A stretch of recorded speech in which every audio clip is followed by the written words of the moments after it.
No, I was saying I fuck with the gold teeth Martin Luther King, man. Hey Let me man, find out you made that flyer. hey man, I wish I did.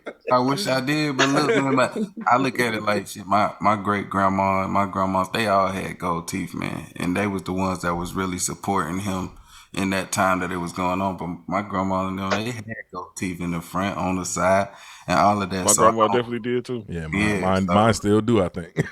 I like to see that picture, man, because it's like, yeah, he was clean cut, he wore a suit, and he stood for a lot. But would they have still respected him if he did have gold teeth, you know? But Martin Luther King. When I think about Martin Luther King, when I was younger, it was just like, you know, the same thing, marching on Washington, the speech and all of that. But as I became an adult, I started to realize like the seriousness of what he was addressing. And Martin Luther King was coming for the land, you know. Mm-hmm. So that's what I think about, like land grants and land deeds and ownership of land. Mm-hmm. That's what I think about.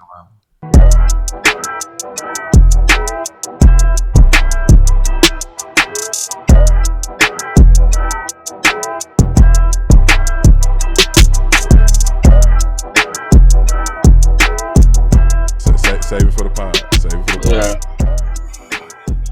Yeah. Blaze, let me give you a sound check one time. Yeah. Okay. All right, y'all. We ready to go. We ready to rock. All right, y'all.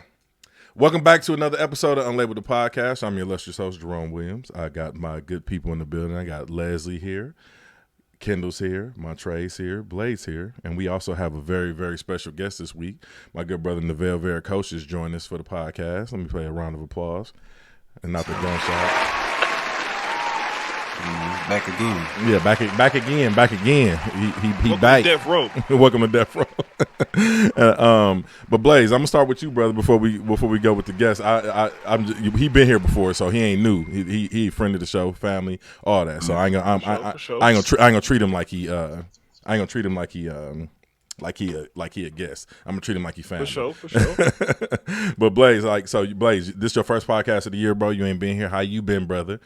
Hey man, happy 2024 to everybody, man. Hey man, I done decided to take a little me time, man. So I'm back for a minute. That's what's up, bro. Me time. Man, niggas be working too hard, man. Yeah. I've been really enjoying myself. Yeah. Me time is important, bro.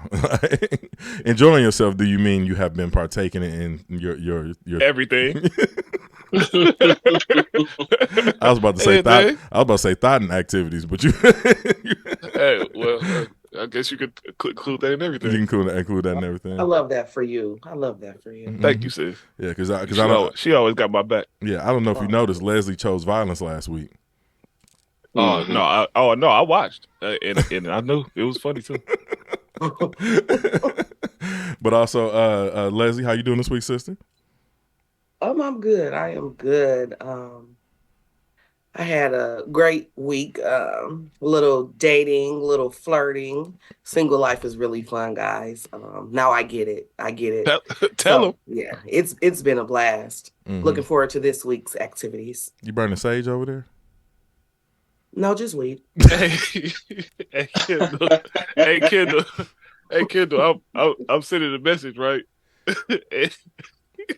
Yeah. First thing pop up on the gift keyboard is Taylor Swift's Flag Surfer. They already made it again. A damn shame. Already. Montre, how you doing this week, brother? Roll. Man, I'm just here so you don't find me, man. I'm still celebrating my birthday. Happy birthday, Trey. Yeah. Thank you. Capricorn season in full effect. Oh, yeah, happy birthday, bro. Thank you. I appreciate y'all. So I'm just here, You just here. I ain't trying to get fined, man. Break any contract. Are you gonna bring anything to the show this week? You was quiet last week. My presence. Your presence. That's all we need, Trey. That's it. Okay. My presence. I'm here so I don't get fined, bro. All right, bro. You need to hurry this up so I can enjoy the rest of my day. Well, you should use a vacation day if that's the case. Yeah, you definitely should. I tried to take a vacation day. He wouldn't let me. Levette. You can leave now. I don't need you for the rest of the show. No, it took me hours setting all this shit up. We here. We hot. 2 hours. I got we here for 2 hours at least. Did I ask Kendall how he was doing? It took me to set all this up, man. Did I ask Kendall how he was doing? No, you didn't. Doing great, brother. Doing great. That's good, man. You looking good too, brother. That's good. Skin going and shit. Thanks. I'm about to say you got a little glow over there. Mm-hmm. Slow glow. Yes, sir. Just let it shine through. And Neville, last but not least, go Bucks. Yeah, go Bucks. That's right. Because they've been cooking lately, man. And Neville, last but not least, how are you doing this week, my brother?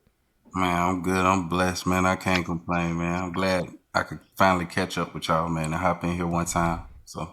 Yeah, it's good to have you back on the show, bro. I know your life has been sporadic right now. You had a big move, so you finally settled in. Good to have you here, brother.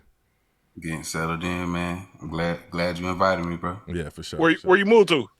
Oh, I just moved to a different part of Atlanta, but okay. Space, got a little bit more space, so we can get the setup popping and start podcasting, man. Yeah, for sure. Yeah. All right, man. So let's get into it. I guess we'll start with Tay-Tay. Taylor Swift, swag surfing. she's the hottest topic. Hey man, y'all gonna get off Tay-Tay, man. She was getting her shit off at the game. Yeah, she ain't look that bad. She ain't look that bad. Y'all lying like it was. Yeah, shit. She looked like somebody auntie out there doing that shit. Hey, she looked They said she was canoeing. It looked way better than I would expect. I was surprised. I was like, man, what the fuck? I give you that, but yeah. I thought it was gonna be worse for sure. Yeah, that was a little crazy, but yeah, they doing that. Chiefs won. She had to, celebrate the way that she could. Right, yeah, because they have not been having the best season. Patrick Mahomes backing like a whole little Mitch out there, so. But yeah, he doesn't have any receivers. They was balling yesterday. Right. This wouldn't count now. So you caping for your light skinned brother, I see, because you took that very No, he doesn't have any receivers. I watched them games, man. His receivers been horrible all year. That's fine. He that's know fine. that. They still suck. It know don't matter that. what the reason is. Absolutely. I agree with you. Fuck Kansas City. Dog. Shout out to Green Bay. That part too, though. Shout out to Green Bay. Packers. Let's go Packers. That's all I'm talking about right there. Yes, sir. But anyway, Blaze did fucking managed to scuff me out for third place this year in fantasy football. You motherfucker. Oh yeah, man. Salute to you for that disappointing finish. But better luck next year. It's all good. I won first place last year. I slipped to third this year, man. So I'm disappointed in myself, but you got that was an asterisk. That was a what was it? The bubble. That was a bubble trophy. Yeah, the bubble trophy. Hey, you ain't say that when Brian got one. You still defend that shit? No, shut the fuck up. I ain't trying to hear that shit. All right, dude, shut up, dude. Exactly. But anyway, so yeah, don't bring him into this. The only reason you beat me this year is because of injuries, bro. It's all good. Well, no. That's the reason. That's the reason I was in third place. So for the third place prize, whatever. Shut your fourth place ass up, man. You're gonna be talking to me like this next year, bro. I promise you. That was aggressive. Yeah, nigga in fourth place gonna say something crazy to me. What's wrong with this nigga, Leslie? You know what? I'll take it. I can't even talk over You're here right fourth now. Place. Can't even get in. Well, enough of fucking football, man. Can't even get in. What do y'all think is the Milwaukee Bucks problem, issue? It's hard to call it a problem because they're in second place.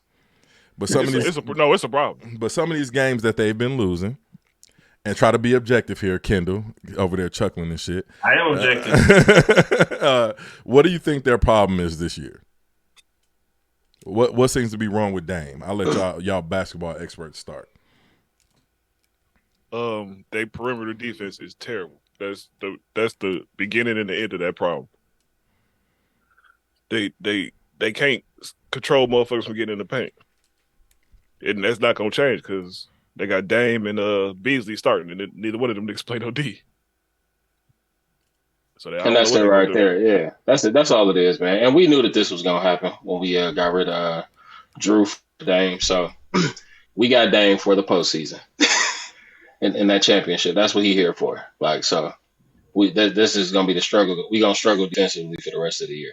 You know what I'm saying? But we got him for a reason to get us over the top when we can't score in the playoffs and they doing they wall shit with Giannis and things like that. So that's why he's here.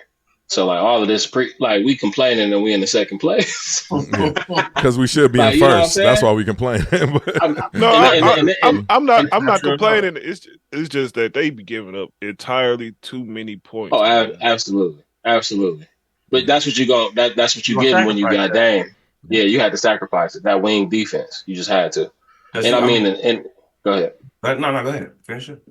And if Middleton would show up, we'd be fine. He in a cycle. He in Jordan mode right now. You know right now. Yeah. You saw him last night. Man, getting back into form. Long as he is in mode, we fine. We super fine. Good. They called him the comforter last night. That was like he's like the comforter when Giannis and Dame go sit down, because I think he had like 13 points in the fourth quarter last night. But yeah, I think it's the same. He getting it back. Oh yeah, for sure. I mean, it was him and AJ Jackson the reason why we won, even though Giannis had like 38 and Dame had like 27 or something. But I mean, Middleton was making all the right plays in the fourth, and AJ Jackson, like all the extra moves, setting screens, like they won that game for us last night. But I say the same thing. It's just more so the perimeter defense. Everybody knew that was going to happen with Dame. He can't guard water. We ain't really expecting him to. Like, I mean, how many times players done blown past him this year? I mean, he ain't like he's showing more effort on the defensive end, but that's not, that's just not his game. So, and like you said, Beasley ain't doing the best. He doing all right defensively, but he ain't, he's not guarding anybody. Like the defensive responsibility that they were saying that he was going to take over for as far as perimeter was concerned, it sounded nice, but hey, look, if he keeps shooting 40% from the 3-point line, I ain't gonna be too mad. I ain't tripping. He number one right now. Right. They gotta do it. Hopefully, with Jay Crowder come back though, I think they'll be fine once he come back. Like I said, and that's kind of why I wish they'd go get PJ. Like, I mean, I don't necessarily want him to play minutes like that, but I just think he would be great for a person like AJ Jackson, like Marjan Beauchamp. Like, it seemed like he losing his minutes now. He ain't really playing no more. So I don't know. It was a couple of plays where you saw in the game where AJ was making some slick shit. Everybody was standing up clapping except for Marjan. So, he kind of probably be feeling some kind of way right now. Hey, a player like PJ, he would be able to, hey, my nigga, chill out. You good. Don't worry about that. Just stay locked in. You know what I'm saying? Like, I think that's kind of what you need for a championship team. You need more veteran presence, and you need somebody to be able to stay in somebody's ear, like a Iguodala, things like that. And, a person like PJ, he'll just come right in and know exactly what to do because he already been a part of that from the first championship run. So, or second championship run, if you want to be technical. But I thought we was gonna get Javon Carter back, Kendall, but they traded him. I would love it. Yeah, they sent him to Memphis. Bulls traded him. Memphis, right? Derrick Rose. Yep. If we could get him, I would be fine. Like every time Dame sit down, Javon get up there, he'll lock everybody up from the perimeter. Mm-hmm. Or if we can get what's that dude that used to be on the Lakers? Play for the Bulls right now. Caruso. Yeah, I would take it to one of them. You know what I'm saying? As far as perimeter defense is concerned, if they could come off that bench, but yeah, I mean that's really the major issue. I don't personally think that the Bucks was going to win a championship the first year with Dame anyway, because I just think he ain't really been on a team where he had other players that he had to play with. He's always pretty much been by himself. Nothing against McCollum, but McCollum is nice, but he ain't no Giannis or no. I mean, Middleton is that nigga, but I'm just saying he's of that kind of caliber. Right. But he's no Giannis, you know what I'm saying? So I think Dame has to learn how to play with these players, more so than anything. Mm-hmm. And it's starting to look like that. I said it'd take about 20 games, but clearly it's going to take them a little bit more. And now they're starting to gel. So, it's looking good to me. I mean, it seemed like they turn it up on the right time frame. You know what I'm saying? I think if we can get up to middle of the pack defensively, we'd be all right. Yeah, you just gotta make a couple stops in the playoffs. Ain't nobody locking nobody up no more. So and we got some good defensive players. So you know what I mean, 1-on-1 defensive players. So you just gotta turn up for the teams that you don't care about. You know what I'm saying? Like the Bulls, they went 72-10, but like Kenny the Jet was talking about, he was like, but most of them teams they lost to was whack teams, and that's kind of what sometimes the Bucks do. They just go in like whatever, you know what I'm saying, and then they want to turn it up in the second half, and it's like, nigga, the game already over. You know what I'm saying? They done already put 40 on y'all head. So So So we now we know what their problem is. Was the perimeter defense is a huge issue. How do y'all grade Adrian Griffin this year as a first time head coach of a contending basketball team? What kind of grade do y'all give him? I think it's too early for a grade, man. I don't know, because it seemed it's definitely a change of philosophy because Bud wasn't going on none of that shit. Y'all playing D. Mm-hmm. But Right. Adrian Griffin, he gotta find his mode as a coach, man. He ain't been doing it long enough. Yeah, I give him a C-, and I'm gonna tell you this. This is the reason why I give him a C- because he's relying entirely too heavy on Giannis to win games.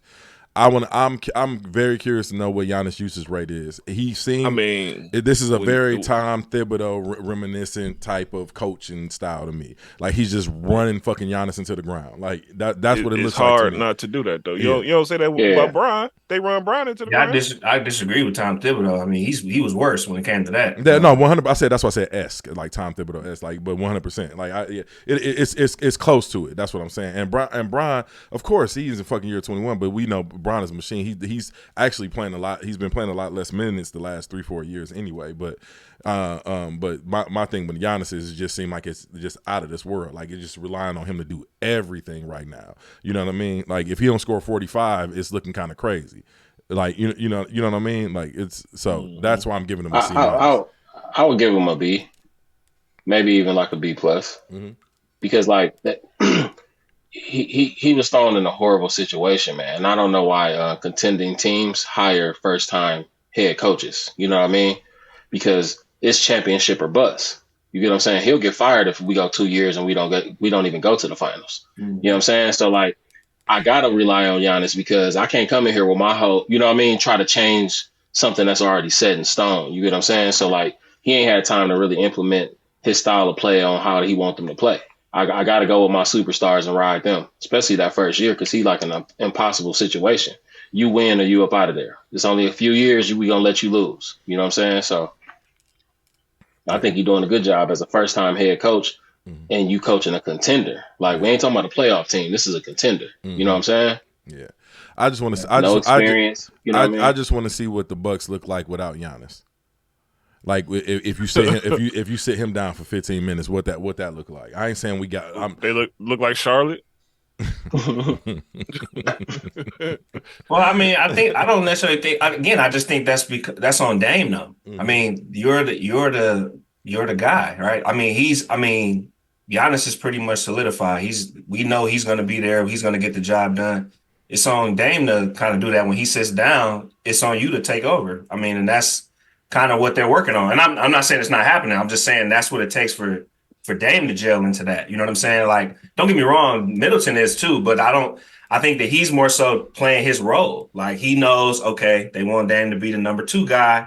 All right, I'll just pick my spots when I need to, but they relying on Dame. When Giannis goes sit down, you take over the team. So I think that's what's on him versus like an Adrian Griffin problem. I think Adrian is doing the best that he can, and also in terms of not pissing off Giannis, because if you looked earlier in the season, it was times when Giannis was shooting up that bullshit and you pull his ass. Hey, come here, pull right here. So I think they probably was like, okay, we probably got to chill out on that, Adrian. Can't be sitting, dude, because I think he tried to come in as a coach. You know what I'm saying? The whole shit with what was the assistant coach that they had from the Portland Trail Blazers? Terry Stotts, and then he had that little problem or whatever. He was trying to call in a timeout or a huddle or something like that, and dude wasn't listening. I'm not necessarily saying I agree or disagree with that, but I'm just saying it seemed like Adrian was trying to enforce, hey, I'm the coach. I'm trying to establish like who the leadership here is right now, so that we don't get nothing confused with it. But I think that probably ruffled some feathers, and he had to adjust and learn how to coach in a different way, because it's not that hard-nosed shit anymore unless you'd already proven. You know what I'm saying? So I think he's all right. I'll give him about a C+, B-. You know what I'm saying? I think he's doing okay for right now. And it seemed like, I seen a timeout last night where they wasn't doing what they were supposed to do, and he was snapping. You know what I'm saying? Like he's starting to open up again. So I'm hoping that he does more of that. Hold the niggas responsible. That's what you're supposed to do as a coach. And don't be afraid of that shit. Just do your job as a coach, man, and tread lightly, of course, but because they're gonna get rid of your ass. He is a black coach, but hopefully they give him some time. I mean, it's the reality. I mean, and I mean, you know how some of these players is. Some of them would rather have white coaches. Let's keep it real. You know what I'm saying? So I'm just glad that they give him, especially Milwaukee. I'm just glad that they give him an opportunity, and hopefully he does a good job with it. And if he don't, then we'll go another route. You know what I'm saying? We got him for 2 years or 2 or 3 years. So, and I'm sure he'll stay. You know what I'm saying? As long as we, compete, continuously. I don't see Dame just leaving. So, okay, yeah, I got you, man. Now that we have lost all our female listeners because of the sports talk, Leslie, what's going over there? And what's this shit? What's this right here that y'all be doing? Period. I don't know. Oh. What that shit y'all be doing? I don't do that. I'm a hood nigga. So yeah, Leslie, look, she can't even do it right. Right. I'm like, what is this? Well, no, but what's going over there in period poo land? Hey, let me tell y'all. I just want to share a quick little story with y'all. Okay, so I went out to karaoke, right? And I was supposed to go on a date last week. And I hope the guy doesn't see this, but if he does, I'm not going to say anything negative about him anyway. Something came up, so we didn't go. So I saw him the following week, which was last week, Wednesday, and, we kicked it, whatever. He had sung a little song of karaoke. They gave me the microphone, so I'm like singing with him, and we just put on like a little show. It was a good time. And they clowned the hell out of me at this bar at the end of the night. Y'all, they clowned me so bad, talking about I was on a date. A motherfucker called me hot and ready. Like, they just really, really clowned me, and I loved it, okay? Because, again, I'm now understanding what single is. Before, with me, like, if I deal with somebody, we stop dealing, I don't talk to nobody else. Then the next time I meet somebody, it's just that person. So now I'm actually, enjoying the company of more than one person, and it's not a sexual thing to the haters. Get your shit off, sis. That is some bullshit. I don't give a damn what y'all talking about. I'm having a good time. You know what I'm saying? But it's just funny to see how men be acting, because men swear they so player, but I got a couple of other little guy friends up in there and they weren't feeling that shit. Okay. My man that ate my man had said the snow don't stop no hoe. All right. You got these niggas tight. But hold on. This is what Leslie is omitting. This is a place that she frequents. This is a bar that she frequents. So you know how it is when you got people in there. And for the fellas listening out here, never go to the bar where the woman frequents. That is a terrible fucking idea. So, you will receive nothing but hate. Yeah, so like he said, I do go there often. So I do know everybody. So the people that was clowning me, of course, was the regulars, the people that I know. So it wasn't like nothing that was bad or I took offense to, because we were actually laughing. But they was clowning the hell out of me. Like, you had your tongue sticking out, your cheeks was red, your cheeks was cherry, you was cheese, and like, oh, you was clocking my as the kids say, you was clocking my tea, honey, all in my business.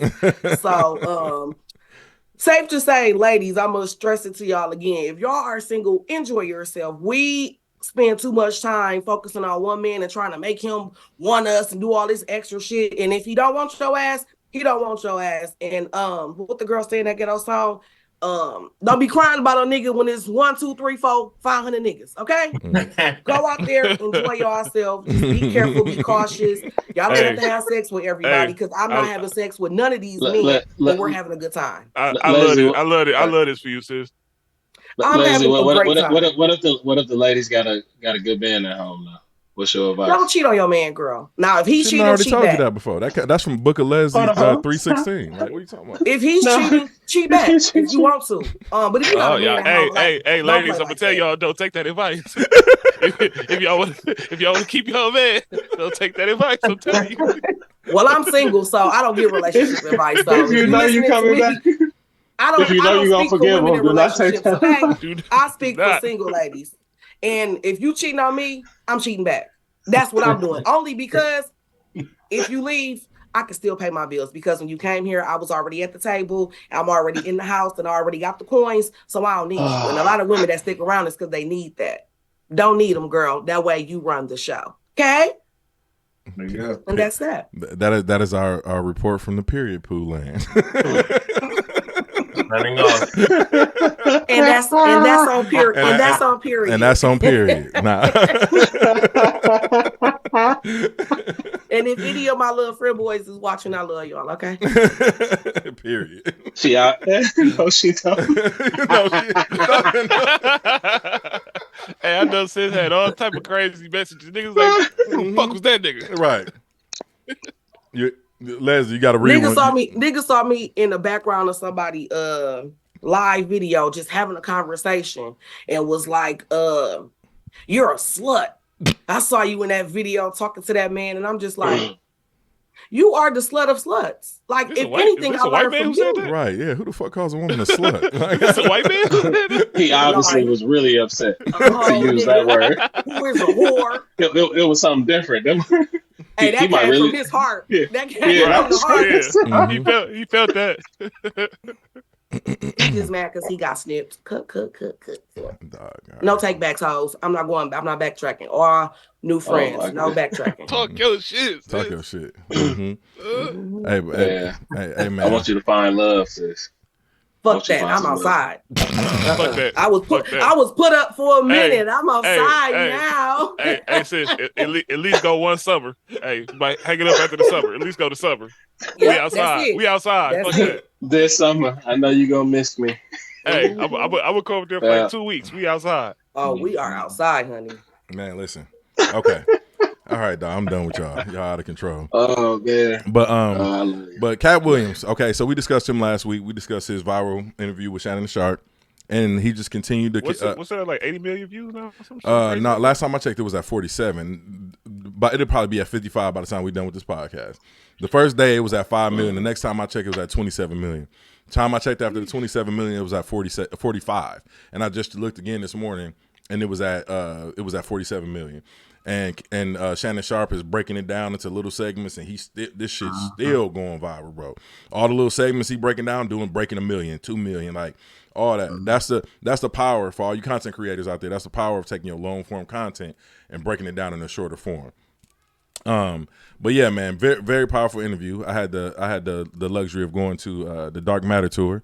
If y'all not familiar, Katt Williams is on tour right now. It's called the Dark Matter tour. He has Red Grant, Takara Williams, Pretty Ricky, who else is on that? Mark Curry, Tommy Davidson, and then Katt Williams closed the show. Phenomenal tour, hands down the funniest tour I've ever been to in my life. Y'all have to go experience it if it's coming to a town towards you. I highly recommend it. 10 out of 10. Like, everybody was hysterical. You can tell they brought their best sets. I don't care what you've seen on YouTube or on past specials. They brought their A game. Like, they were absolutely hysterical. So I definitely recommend y'all going to see that show. Neville, you wasn't here. So I'm gonna get your take on what you think about the Katt Williams interview, some of the stuff that he exposed. I know we like to have these deep conversations a lot. Yeah, first thing I noticed about the interview was that I felt like Katt Williams was more superior to Shannon Sharp in the art of interviewing. You know what I mean? Mm-hmm. Like, Shannon Sharp could have been, and I know other people were criticizing his questioning abilities too, but I felt like Katt Williams was just basically, he was giving out what he deemed to be a truth spill. You know what I'm saying? He was spilling out everything he deems to be true about everybody, which, you know, left everybody, you know, split between, you know, he dissing Martin, you know what I'm saying? All these people that we grew up watching, and, you know, it was heavy, but I do think he believed. I'm not saying everything he said he was true, because I don't believe he read 12,000 books. That's just not. That's been a big argument on this show too. They was on our ass in the comments. Mm-hmm. Yeah. We'll talk about they got thin children's books. I'm like, nah, nigga. I was trying to shoot him some bail. Hey, I was offering perspective, brother. Listen, your arms gonna be tired reading 3,000 books a year, dog. Like that. Hey, as a kid, it's way too much outside and fun going on. Oh man, way too much. I think he was bullshitting about some stuff, but I feel like it was a lot of truth wrapped in what he said, and I feel like that method of media should be embraced by our community because we be talking about a whole bunch of nothing, man. Like niggas got on interviews and talked about Popeye's chicken sandwiches longer than they talk about like actual like meaningful stuff. Like he pretty much talk about morality. I feel like in a large part of his interview, he talking about morality, and I think that's dope that we address that. So that's my personal opinion on it. Yeah, I love the morality takes. Because I'm a very principled person, so I love that. That was definitely one of my favorite parts of the interview. Then shortly after, he did more people were just starting to release Katt Williams content because it was breaking the internet. So that shit was just filled in my algorithm. But he went on and did an interview with Willie D. I posted a small clip from there. And Willie D asked him about Farrakhan because Katt Williams apparently has been a part of the Nation of Islam. He said he's experienced and studied multiple religions. He went to different mosques and temples of that type of stuff. But when he asked him about Farrakhan, he asked him why did he think Farrakhan was so powerful. Matter of fact, let me see if I can find the clip. Are y'all familiar with what I'm talking about? Yeah. I didn't see that portion of the interview, but Yeah. Okay, I'm gonna pull it up. I got it on my Instagram. Just give me 1 second, y'all. Bear with me.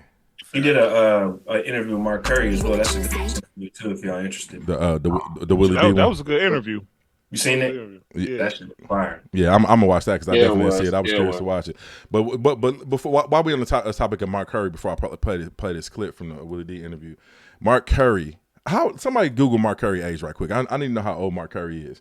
When I tell you he had the best set out of everybody on that tour, like Mark Curry got to be pushing 60, 70, man. Like, and he looked so spry up there. The way he was animated and the way he was telling his jokes, running across the stage and stuff like that. I did not expect. How old? 62. 62. That's what I'm saying. Like I knew he was like on the cusp of Damn, pushing he's 70. 62? Sick, bro. But I'm telling you, just his mind, his sharpness with his jokes and everything, bro. He looked. He was amazing up there on stage. Somebody shit playing in the background. But anyway, let me play this Katt Williams clip. Why are people so afraid of Farrakhan?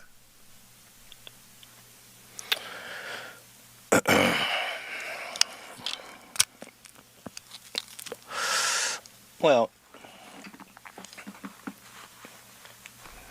if you had the ability to control the black people on this planet, there isn't anything that you couldn't take, dismantle, destroy, or interrupt if you could mobilize black people.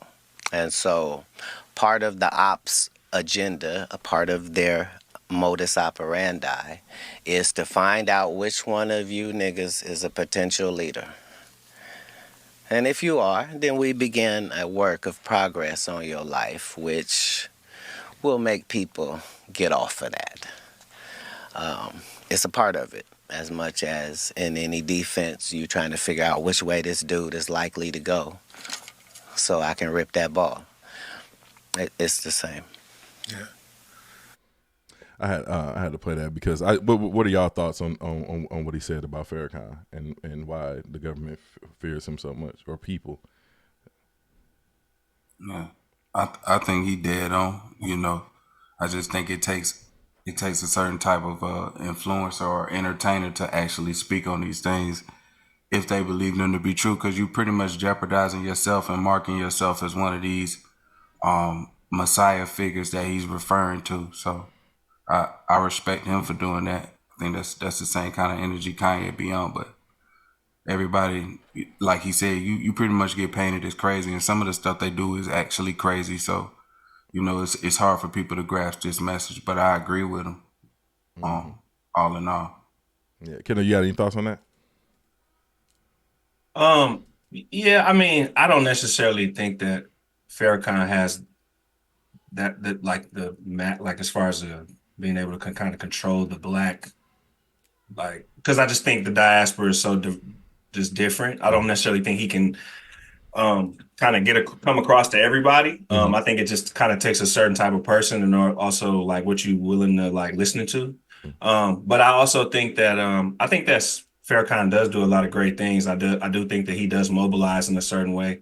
And I do like the fact that to an extent, he kind of keeps it separate from religion, versus how it used to be in the past. So I think that Farrakhan definitely does a lot of great things, and I've been to a couple of his marches and things of that nature. There is some level of sensationalism to an extent, with certain things that he talks about, but I still think that he's more good than bad than anything. You know what I'm saying? So I definitely think he's been a great contributor to African Americans. Of course, everybody makes mistakes. You know what I'm saying? I definitely don't like the shit that happened with Malcolm X. It's another story for another day. Right, But right. but yeah, like I said, more good than bad than anything. Yeah.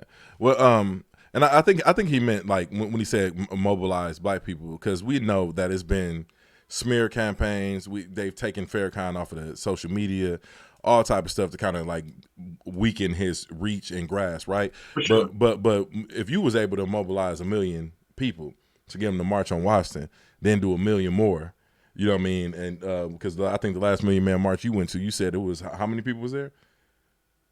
It's been a long time. Yeah. Yeah, but I think that's more so what you're speaking to. It was huge. I mean, Yeah. there was a lot of people there for sure. I'm gonna look up. It was great. I mean, like I said, he's a great man. I'm not like I said, I don't knock none of. Like I said, I definitely think he brings great things. I don't necessarily think the government is afraid of him. I don't necessarily think that. I think they have a certain level of control to an extent on the Muslim faith, like they do all faiths. You know, I'm not talking about like a conspiracy. I'm just talking about in terms of you know where to go and where not to do to get us involved, because they experienced that shit in the '60s with Malcolm. Right. So, and since then they've tattered down quite a bit. You know what I'm saying? So, and again, I'm not here to disapprove of what they've done. I think they've done still tremendous things in terms of talking about the health and the food and mobilizing the finance and things that are important and getting married and having a certain level of faith. I think all those things are great, but I don't necessarily agree with thinking like the government is like worried about him. I think it's more so just let's shut him the hell up, because he's been talking that shit for a while and we're tired of it at this point. So let's just get him the fuck up out of here. I think it's more so that than anything. Yeah. And also to your point, you got younger people willing to wake up and want to hear about these different things. They want to learn about different aspects and perspectives. So it's definitely let's get him up out of here before more people learn from him. So I definitely agree with that though. All right, bet. Yeah, so yeah, and like I said, I think he was more so speaking to just the fact of him being able to mobilize over 1 million people, because like the armed forces only got 1.3 million people as of November 2023. You know what I mean? So if you can mobilize 1 million people who are sympathizers with the black cause or with the Nation of Islam or whatever, and get them to do certain things, I think that's what you're speaking to is power. Because we saw it. I was going back and I was listening to some of our Black History podcast that we did in 2022, and I was noticing that the Black Messiah shit that Neville spoke to was real. Like Fred Hampton, Michael Melks, Martin Luther King, anybody that was able to galvanize our people, the government literally put ops on them. They formed COINTELPRO, all that type of stuff. So I think that was a lot of what he was speaking to. He just had his own way of saying it. You know what I mean? But that was just my thoughts on it. Anybody else got anything else they want to add to that topic of Katt Williams and speaking of Farrakhan? Yeah, Gucci. I was always gonna say the reason I think he's a threat is because, like, to white America or traditional old America, anytime there were 3 or 4 black people like us assembled talking to each other, that was already a threat. Like, that was a punishable crime by all the state laws. So I think coming from that, there's always going to be an air of that in this country. Like, if we was all standing in public 100 deep, we going to look dangerous to a whole lot of people. And honestly, it's not even something that I see often. How many times do you go out in the broad day and just see 100 black men together? Like, it's rare, but yeah. Okay. And with tomorrow being today, actually, I'll say, being MLK's birthday, one thing I want to have a discussion about is I think you know what, I won't even go there yet. one thing I want to have a discussion about is like, what do y'all know about MLK? Like, what is y'all perception of MLK? What is the general public or thought process of MLK when it comes when y'all hear his name? What do y'all think about when y'all hear MLK? Anybody can start. When I hear his name, I immediately think about, and I feel like we all had to say this speech in elementary school. Martin Luther King was a mighty, mighty man, and the mighty, mighty man was he. Did anybody have to do that? Like that's what I think about, because we were taught, so young. So my memories, or when I hear him, it's always something good and fun, because we always did an MLK program, and so it was always positive, and that he was for us as people, and we have to give him the utmost respect. Like we don't play about him. Certain jokes we just don't apply to him. So that's how he was to me. Like just off limits. This great, amazing person who was for Black people. He did no wrong. That's how I grew up knowing him. Trey, what are your thoughts when you hear MLK? I actually wanted to go last on this one. Well, you can go last, Blaze. Because I actually want to get y'all takes, because I feel like it's some stuff that's gonna come out. So well, I know what y'all thinking, but I think of two things, because Jonathan Major said get you a Coretta, so I keep thinking about that, and then I think about them flyers for them Atlanta parties where he got the gold teeth and shit. Yeah, that was fire. That was fire.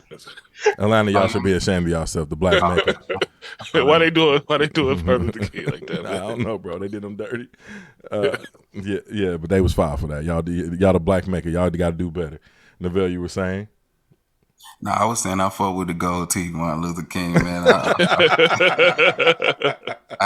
me find out you made that flyer. Hey, man, I wish I did. But look, man, I look at it like shit. My great grandma and my grandmas, they all had gold teeth, man, and they was the ones that was really supporting him in that time that it was going on. But my grandma and them, they had gold teeth in the front, on the side, and all of that. My grandma definitely did too. Yeah, mine still do, I think. I like to see that picture, man, because it's like, yeah, he was clean cut, he wore a suit, and he stood for a lot, but would they have still respected him if he did have gold teeth, But Martin Luther King, when I think about Martin Luther King, when I was younger, it was just like, the same thing, marching on Washington, the speech and all of that. But as I became an adult, I started to realize like the seriousness of what he was addressing, and Martin Luther King was coming for the land, Mm-hmm. So that's what I think about, like land grants and land deeds and ownership of land. Mm-hmm. That's what I think about. Yeah. So, Trey, I'll let you go last. You said you want to go last. No, I'm really interested on your take, bro. So you want to steal my take again? You constantly do this on the show. No, I'm not stealing it. I feel like I know. I feel like I know what you're gonna say. No, so I'm just waiting. Okay. I'm just waiting. So all right. So my thoughts, and this is why I want to kind of broach the subject, because I think the general public, we all celebrate him as the "I Have a Dream" version of Martin Luther King. And if you celebrating that version of Martin Luther King, which I believe his heart was in the right place, I believe you celebrating the wrong version of Martin Luther King. Because if you continue to study him after the I Have a Dream speech, and what the general public just gives us, that little salt, if that little grain, even if they celebrate him in school, which in Texas they don't even do none of this Black history shit, and that was the whole reason why I decided to start my platform and discuss Black media and Black issues. But anyway, back to the subject at hand. I think we celebrate the wrong version of him, because what Martin Luther King came to realize towards the end of his life is that he was making a mistake by trying to integrate us into the white society at large, and that he started changing his tone and started coming at the money, to what Neville was just speaking of. And when he realized, hey, look, we got to come for the money. If we can have the I'm sorry, my dog started barking in the background, threw me off my train of thought. If we can do a Montgomery bus boycott and do that, for how long did the Montgomery boycott last? Wasn't it a couple years? I'm not sure if it was years. It was a while. It was enough to hurt him. Right, it was enough to hurt him. But in that meantime, we could have formed a black bus station. You know what I mean? We could have did anything in that meantime, and I think that was some of the stuff that he realized where it was some errors in his ways. You know what I mean? And I think the later version was the one that got it right, and that's what got him assassinated, and that's the one that we need to venerate versus the "I Have a Dream" one. That was where I was coming from with it. I've seen the mountaintop. Is that the one at the end?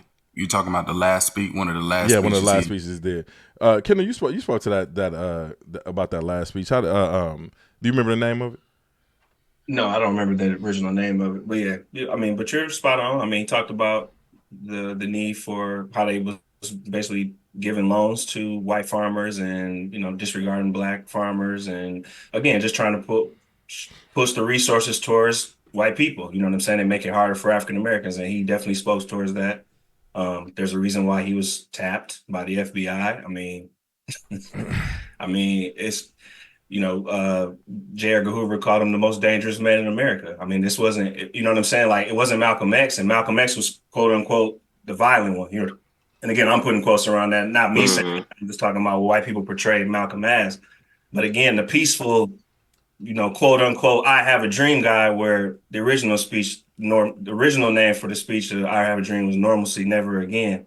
They just wanted him to change that shit because he didn't want to he didn't want to come as that as aggressive. He's always pretty much been an aggressive person. It's just that he didn't want his message to get away from the reality. And that's why it was more so about the peaceful and let's turn the other cheek, because again, if we focus on that, they just gonna come immediately for that and call us violent and call us this and that.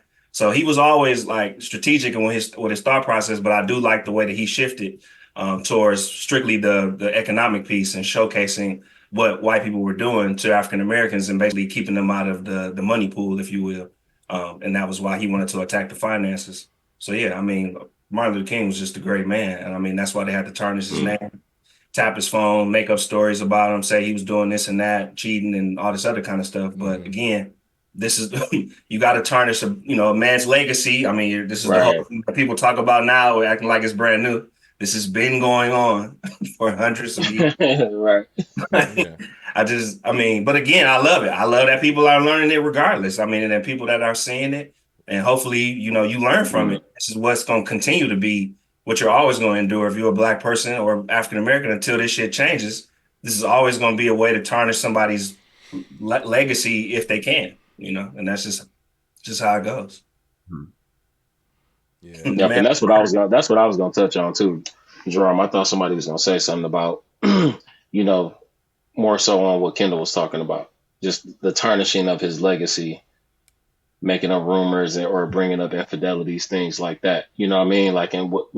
What does any of that even have to do with what he's doing for the black culture, the black community, and things like that? You know what I mean?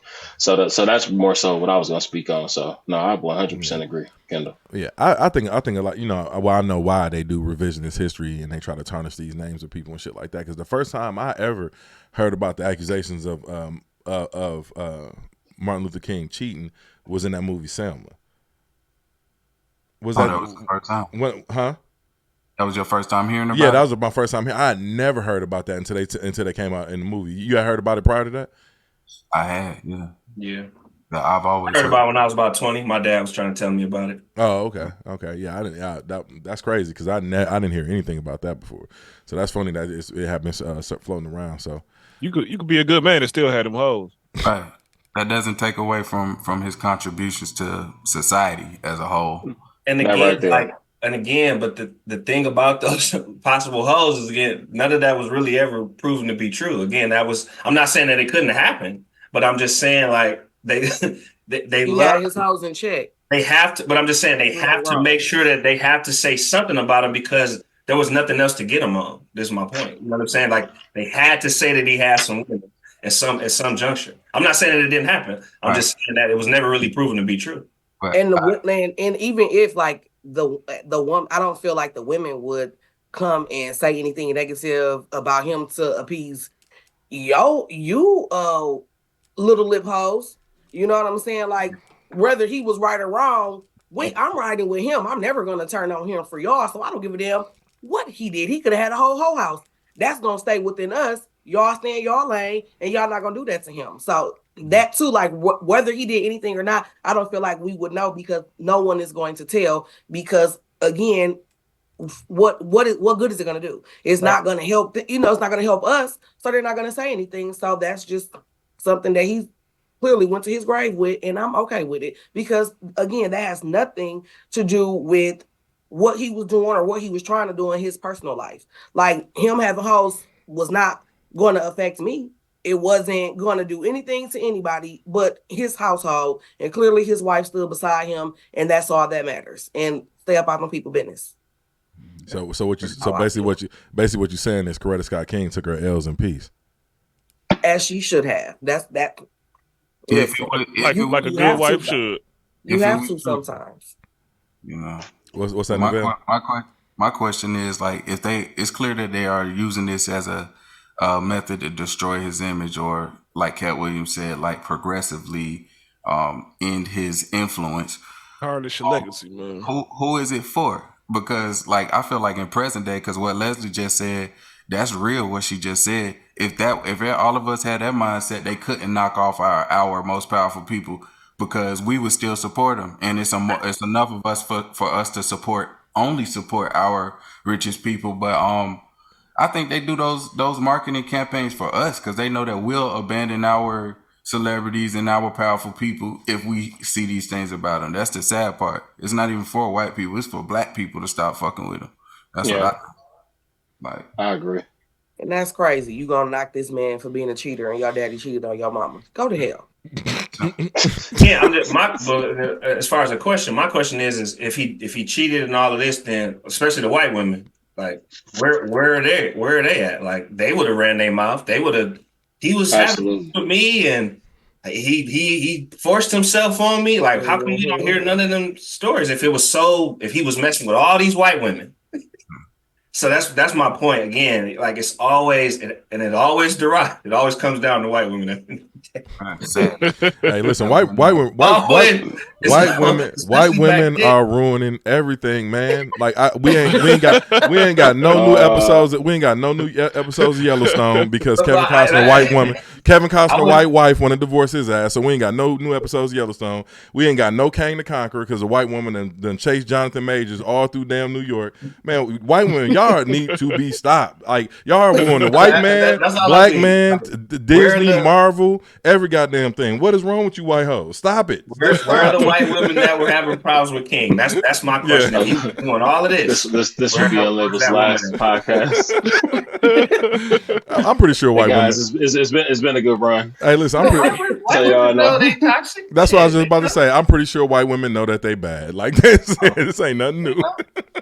They're gonna shut this entire organization down. And once again, let me give my disclaimer. I'm not talking about people who have white skin, Caucasian people who happen to be white. I'm talking about I'm talking about these Karens. I'm talking about these people who share the ideology of what is called a white person. Like not the people who just happen to have white skin. That's not what the fuck I'm talking about. So let me just clarify that again. Y'all cool. We like y'all. Yeah, we like y'all. Coming to the house when you first move in and you got to see what's going on. Y'all, that's what we talking about. Mm-hmm. Yeah. Keep your ass away from this door. Yeah, it's with a backpack of muffins. Welcome to the neighborhood. I baked these myself. Yeah, nobody want that green bean casserole. Keep all that. Yeah, it's a difference between.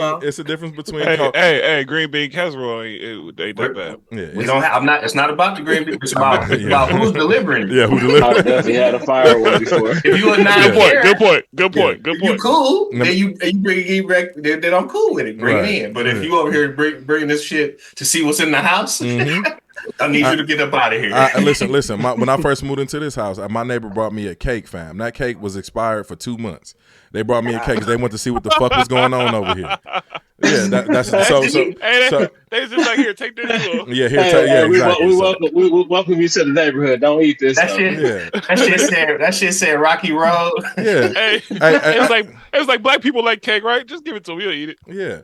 So, and like I said, I live in a very prominent neighborhood, and they was on all bullshit with that cake, trying to be fucking nosy. I even told them because when they came, we was in the middle of a fucking power outage in Texas. So, like when they came, I'm like, hey, my in-laws is here. Nigga, take the hint. Like they standing there smiling and shit. Get the fuck out of here, fam. Like, come in?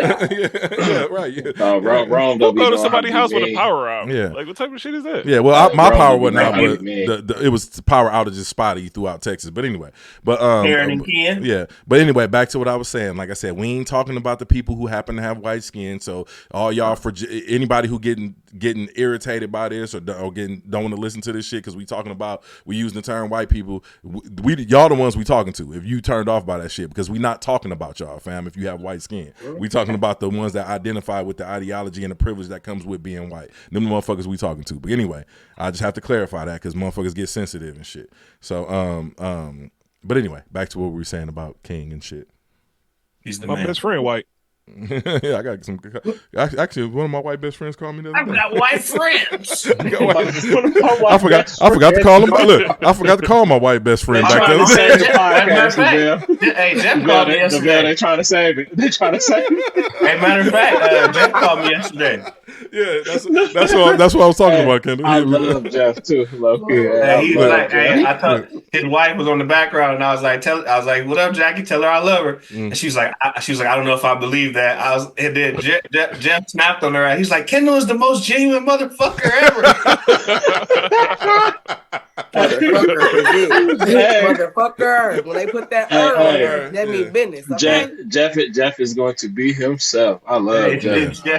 Jeff ain't playing no games, but He not. That's good to hear from him now. All right, but enough of the white people. Let me get to a motherfucking queen over here. Okay, so I gave him your number too. He said he gonna hit you up. Oh no, well no, he already had yours. Yeah. He hit me. I got but anyway, Jeff, we appreciate you, brother, for checking up on us. we gonna hit you back because I just realized when I was doing the podcast, that might need to hit Jeff back. But anyway, let me like I said, enough for the white people. Let me get back to a black queen over here because I think it's I think it'd be lost if we didn't mention the fact that the whole reason that King's birthday is even a national holiday is because of his wife Coretta Scott King, who Jonathan Major went around using her fucking name in vain. And we're gonna have a little discussion after this about Jonathan Majors too, because I love that brother, but I'm gonna get into something a little bit deeper after we address this. But for everybody who's not familiar, man, Coretta Scott King, she played a prominent role years after her husband's assassination in 1968 when she took leadership struggle for racial equality herself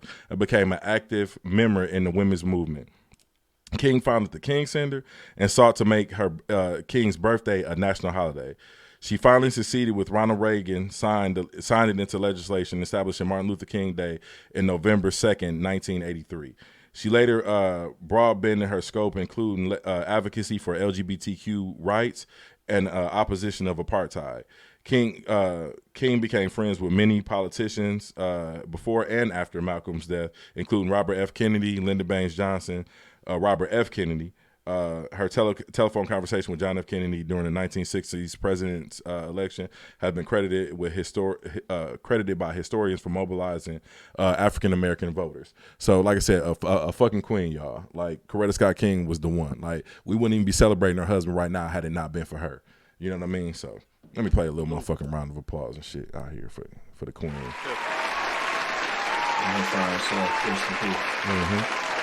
Jonathan Majors, you keep her name out your fucking mouth. Keep her name out your motherfucking mouth, Jonathan Majors, you piece of shit. Keep the thermos to yourself. Right, 100%. Have y'all seen real quick? Because have y'all seen the movie The Burial?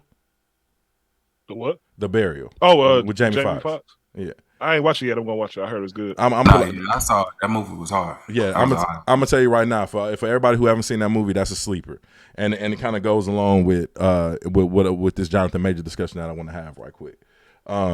So real quick, and this is gonna be my final thoughts on Jonathan Majors. He won't come up on this podcast no more. Until he comes in a new movie. Maybe, but I don't know if I'm fucking with dude or not. So I want to start with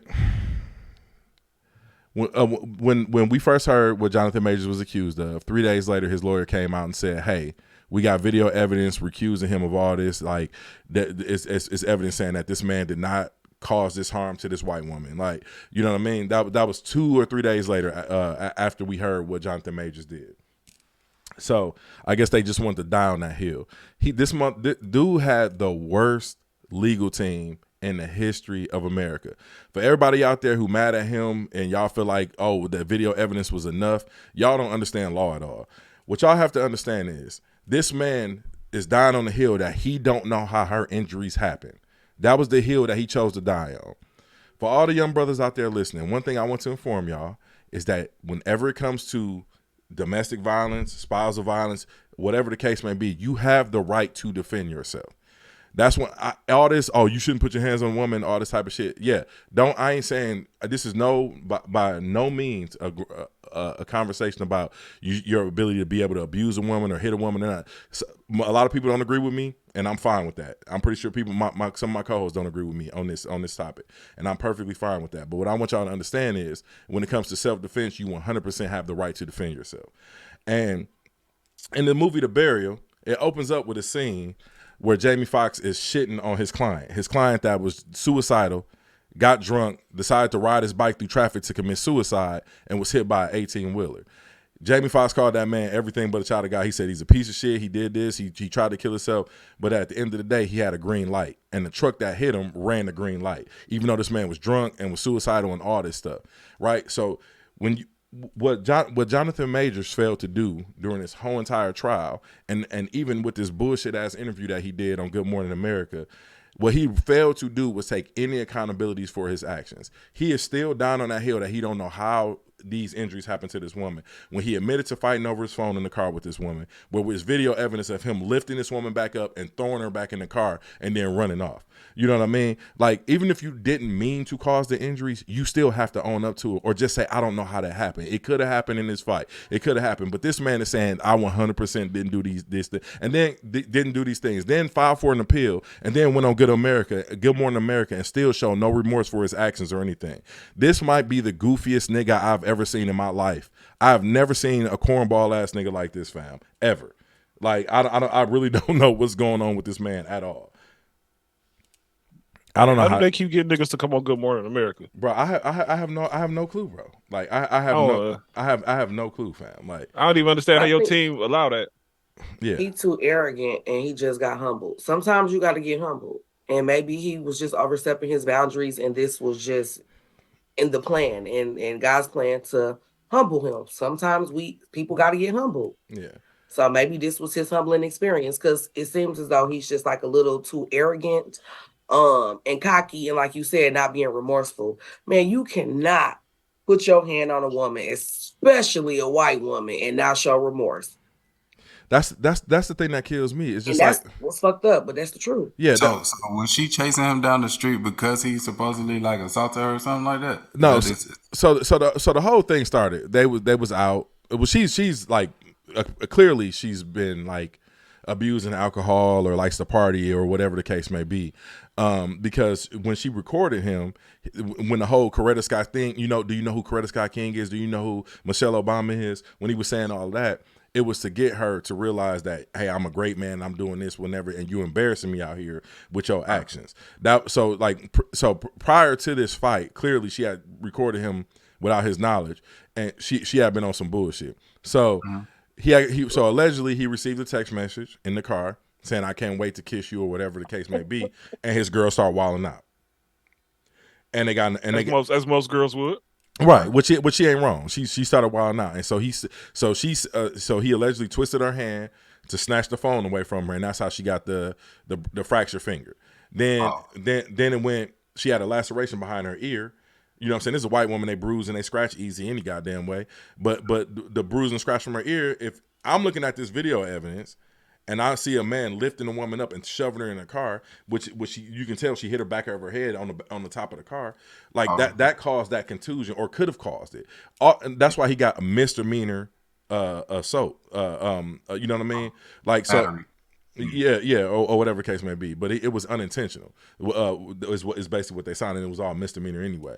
But my thing is this: like, stop dying on the head. I don't know how it happened. Just own up to it, fam. Say that, hey, this could have happened in this altercation. I don't know. I didn't mean for it to happen. All I know was I was defending myself, or I was trying to get my phone back, whatever the case may be. You know what I mean? But for him to sit up there and down that hill, not show any type of remorse, and then go on Good Morning America, he's a sucker, and his team is horrible. Yeah, man, That's a bad deal. Yeah, I don't even blame this. Oh, he was dating a white woman, or he shouldn't have been dating. No, you should have been more player about your actions. Like you should have. Your team. I think the white woman just make it funny, but I Yeah. think any woman would have been a similar situation. Right, 100%. But regardless, it probably wouldn't have been the case if it was a black woman. That's the issue. But you know what I'm saying? Seeing how they both in the public eyes, and people are claiming that she might be a plant because like everything was going good with this brother. They met on the set of a movie or whatnot, and now all of a sudden you get all this stuff coming out. And not to mention the fact that she recorded him without his knowledge. You know what I mean? So, but anyway, like I said, this is the last time I'm discussing dude. Like I ain't got nothing else to say because I was rocking with him all the way up until the point where I realized that his team was dying on that hill of, oh, I'm not. I didn't cause these injuries. You know what I mean? And then also with the fact that when he went on Good Morning America after and still showed no remorse for his action, just completely delusional up there talking about something. It didn't happen for me. I wish to God I knew how she got these injuries. Like, fam, it could have happened. That's what you need to own up to. It could have happened. And that was the reason I brought up the burial, because when y'all look at the way Jamie Foxx's character defends his clients in that film, he points out their flaws. He shows the shit that he knew, because there was a point in the film where some stuff came out that he didn't know nothing about. And to everybody who's out here listening, if you're ever going through something with a lawyer, you need to give the lawyer everything so they can create the best defense for you, or decide on whether they want to represent you or not. You know what I mean? Depending on what the charges are. But that's the problem. A lot of people try to lie to their lawyers and try to lie to the system, and when you do that shit, fam, you're only setting yourself up for failure. So that's what happened with Jonathan Majors. That's what happened with his team. His team is stupid. And anybody out there who studies laws probably would agree with me if they listen to this. You know what I mean? And that's what happened with Tory Lanez too. Yeah. Low key. Yeah. What happened with Tory Lanez is nobody wanted to tell the truth. So when nobody wanted to tell the truth, you left up to and it wasn't no video. Right, and it wasn't no video. So yeah, that's what happened with Tory Lanez. He chose not to say nothing. He just chose to not say anything at all. Like that's why it's kind of hard for me to look at people who go through legal stuff, and y'all, you know where I'm going with this. They might stitch, because it's like, fam, like somebody gonna have to tell the truth eventually for it to be a positive outcome. But no, I was laughing at the Tory Lane. Yeah. But you know, with free Tory, by the way. Yeah, with the gun situation, my thing is like this: if you complicit in anything, that alone, that problem. If you complicit with anything, then you need to just take your L. Yeah, I agree. Hey, can I say something? No, nigga, you on a podcast, you expected to say something. Hey, calm down. You don't have too much tequila. You see how violent he got with me? Why would you ask? Because you say something Blaze, and you expect you to see say how something. violent he got with me? That was out of line. Okay. You should apologize. Man, my birthday weekend, Blake. Apologize to Trey for talking to him like that. You know, man, Trey, I just don't feel the love over there. You know, Trey, man, I apologize. It is your birthday weekend. I'm sorry. Go ahead. Man, damn, apology not accepted. Well, fuck you, man. Podcast over. But I mean, hey, are we gonna be real though, man? Like, what's that? Tory 5'4", though. She's 6'1", bro. Free Tory, okay? He 5'4". She's way bigger than him. Trey been hammering that point home this whole time. He absolutely grabbed the pepper. Hey, but look, he absolutely grabbed, and that's the thing. Like, and she wrong for trying to challenge him. Like, she knows she can hurt him. That's why she did it. Easy money. I know. Yeah, but he grabbed that pepper though. But like Will saying, if he shot, even if he didn't shoot her, if he shot at her, I believe he deserved whatever. Right, 100%. If he shot at her and she cut her foot on glass, cause he shot, it's still the same thing to me. Yeah. I listen now. Now when it comes to like, did he actually shoot her? I don't know. You know what I mean? Like that's where I have no clue if he actually shot her, but he pulled out that thing though. You ain't finna beat me up in front of all these other celebrities or whoever in the car. His career would have been done anyway. No, that's so funny. Yeah, no, he grabbed that thing for sure. Damn, he a little guy. Like, you know what I'm saying? You right, Trey. What's worse, getting beat up by Megan Thee Stallion or going to jail? It might be getting beat up by Megan Thee Stallion. Like for your street cred. let me get the conversation back in course though. Did y'all feel, Leslie, you a woman? Do you feel like anything I said is wrong as far as a man defending himself or having the right to defend himself when it comes to like a domestic dispute, especially if the woman is the prevailing or however the fuck you said, if she's the one that's whooping on the man or whatever?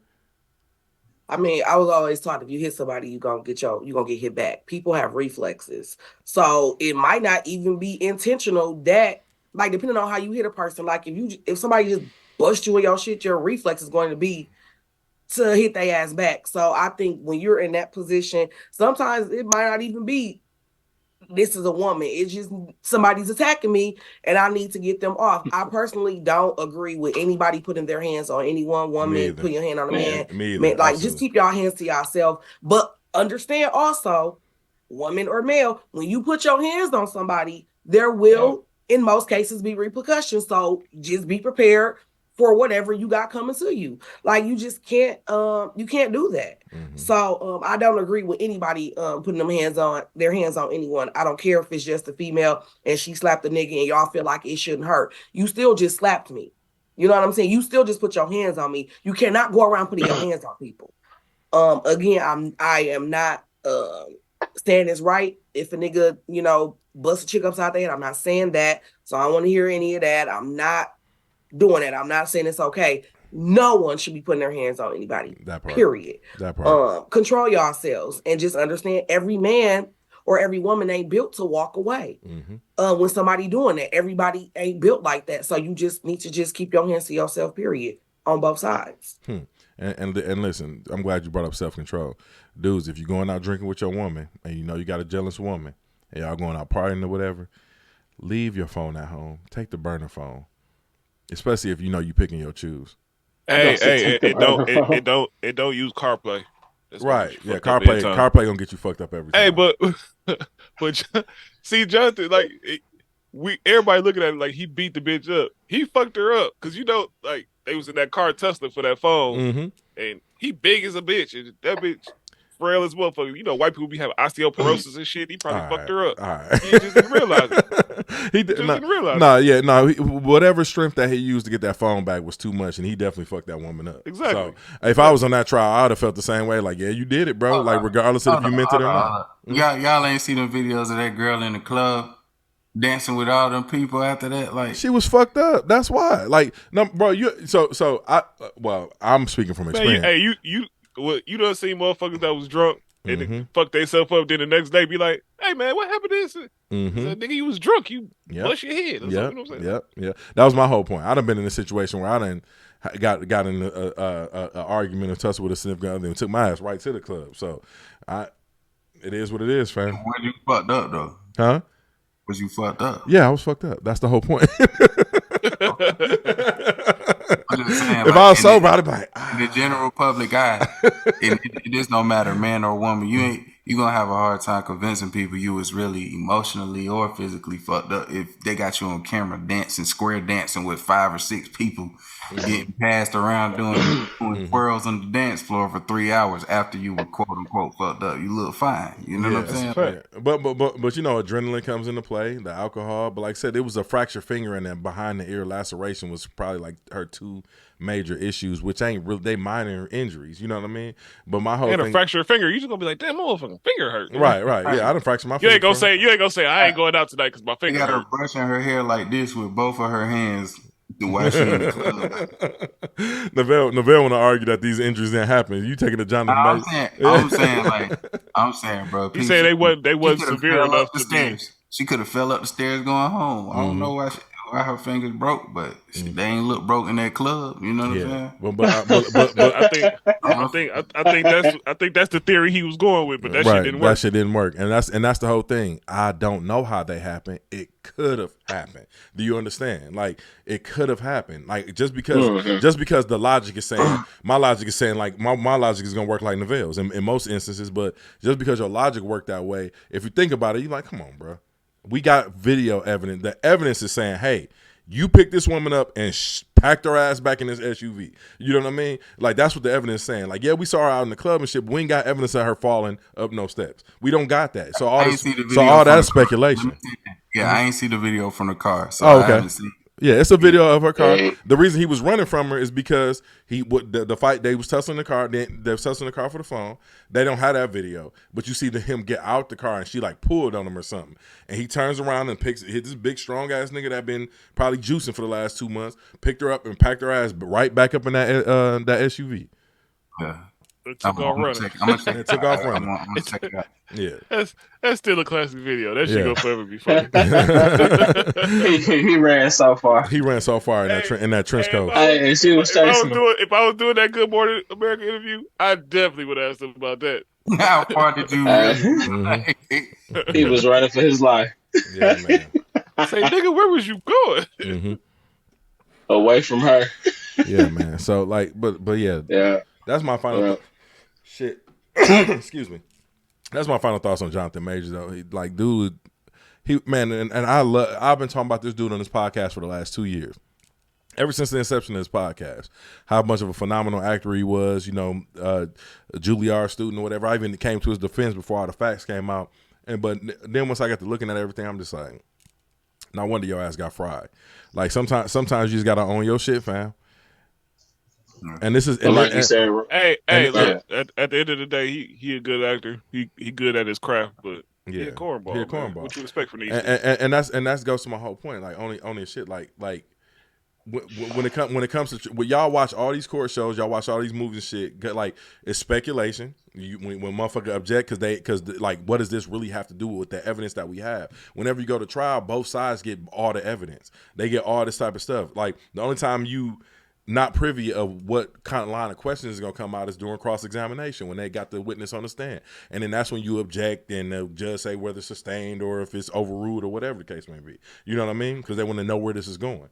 But yeah, y'all gotta know how this shit work. Because if it's just a conversation person, yeah, we can speculate all day. But I honestly, what evidence was being able to be deemed admissible or brought in there, whatever the case may be, like this is what they had to stand on, and that's why they found this man guilty, and he a cornball to me. Even by doing that Good Morning America interview, like fam, you didn't learn from R. Kelly. This is never a good idea. Never. Like, but anyway, y'all got anything else to add before we get up out of here? The Packers play the Cowboys today. Fuck all you Cowboy fans. Let's go Pack. All our Texas listeners gonna hate that. I don't care. Fuck them. I said what I said. No, even though CD Lamb did help me beat Rome for third place in our fantasy football. So shout out to CD Lamb. That's my man. Don't worry about it, bro. I'll be back next year. I took second place last year and came in fourth this year. It is what it is. I had first last year and third this year. No, that was your bubble championship, fam. Hey, look. Yeah, I had Josh Allen. That ain't what the money said. The money said, nigga, you won. Hey, look, before we even played the championship, Blaze was like, man, we might as well just split this. As soon as it came out. Hey, look. Hey, Trey, I tried to be player about it. I'm like, oh, shit, yeah. We just go bust first and second down. Shit, he like, no, fuck that. I would have beat you. I was like, all right. Yeah. I did not say that, sir. That was what Brandon Leonard said. I did not say that. No, you said that too. That's you said it too. That's cap. I go back to these messages. I got receipts. Pull the receipts then, because I deleted the group chat. I'm Katt Williams, your ass. Pull the receipts. But yeah, anybody else got anything else before we dip? No, sir. Happy birthday, Martin Luther King. Hey, look.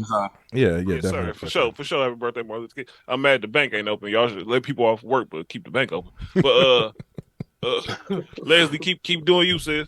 We outside. Thank you. Oh yeah, we are outside. Keep doing Like I said, I was put up for a minute. I'm outside now. Oh, we are all bullshit this summer. All of it. Yeah, man. And listeners, man, we definitely appreciate y'all for tuning in. Please like, comment, and subscribe. If y'all ain't do that already, that always helps this shit. It helps us get in the algorithm. Please go on the Apple Podcast side or Spotify, wherever you listen to this at. Download the podcast for us. Give us a rating over there. I got one grievance before we go. Okay. Because it was a clip. You only have 15 that's minutes. Floating around of the pod, and I asked you and Trey, because y'all know I'm not good on the social media shit. I asked both of y'all to help me out, and this has been a week, and ain't neither one of y'all did shit. So I need y'all to explain yourself. I was at a family barbecue. Hey, I was actually on the phone with Ron, and then you had messaged saying like, "Hey, I ain't heard nothing." Ron said, "Oh man," Ron responded with, "Hey man," he said, "I'm gonna hit you as soon as I get home, show you how to do it." So in my head, I got handled. So, okay, all right. So I apologize, Blaze. I'd have hit you, man. I'd have got it up for you. Dude, you know what I mean? Disappointed. You know what? I expect this from him because he's still mad because I beat him. You know what? I beat you last year and this year. Damn. Hey, this like an origin story. This like an origin story, like a Marvel. that nigga. Hey, but Trey, I was disappointed in you. Yeah, it's personal. No. You. No, that's why I'm telling you. I had to let you know. I was on the phone with him. So in my head, he was handling when he got home. Hey, I just realized I beat you 2 years in a row. I'm sorry, dog. Yeah, it's personal. I thought you hit him, wrong. You know what? I never seen somebody. I never seen somebody pass the buck and then throw you under the bus at the same time. I've never seen that. And it's supposed to be my best friend, but that's cool. Hey, you know what? No, I thought we was being honest. I thought I didn't know it was. I didn't even know what was going on. Y'all trying to Katt Williams me, fam. I ain't stole nobody jokes. No, we wouldn't do that to you. You always stealing my takes, but I ain't stole nobody jokes. And we're gonna stop that too in 2024. You ain't stealing nobody else's take. I didn't steal none of that. You was thinking about it. It was in the back of your head. I wasn't. I thought it was something else, man. All right. Well, listeners, we gonna stop holding y'all hostage. We'll see y'all next week with another episode of Unlabeled the Podcast. Peace.